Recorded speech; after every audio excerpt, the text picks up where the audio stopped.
Io ho 20 anni, mi alzo, assieme a mio papà faccio il pane, facciamo le pizze, siamo dalla mattina alla sera qui in punto vendita, facciamo i salti mortali per riuscire a stare dietro all'attività, a stare in famiglia e non trovo assolutamente giusto che noi dobbiamo fare questi sacrifici. Ci sono persone che nel giro di 30 secondi riescono a ottenere quello che noi non riusciamo a ottenere neanche magari in 3 mesi di lavoro. 36 secondi per la precisione, il tempo di sfondare il vetro della porta della pizzeria con un tombino di ghisa, eccolo, portare via la cassa e scappare.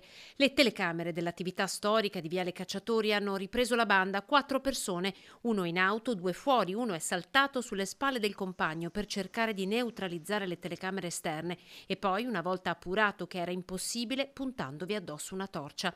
Il quarto dentro si è impossessato della cassa.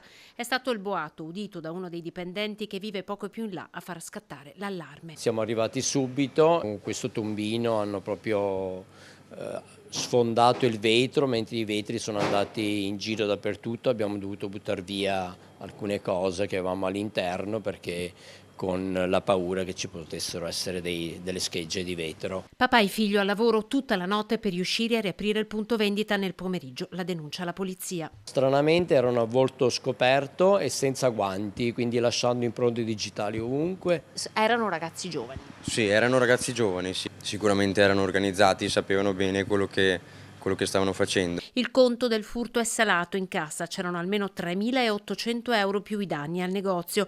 È la seconda spaccata in pochi anni. I ladri in quel caso devastarono il punto vendita. Oltre alla rabbia c'è la certezza che questa zona dove la famiglia Matruda lavora da 30 anni non è più la stessa. Io sono cresciuto in un quartiere sicuramente più sicuro di quello che è ora e mi piacerebbe che altri ragazzi come me potessero vivere la stessa infanzia che ho vissuto io, liberi di stare tranquilli. Spero che gli inquirenti e la giustizia faccia il suo corso e che paghino per quello che gli spetta.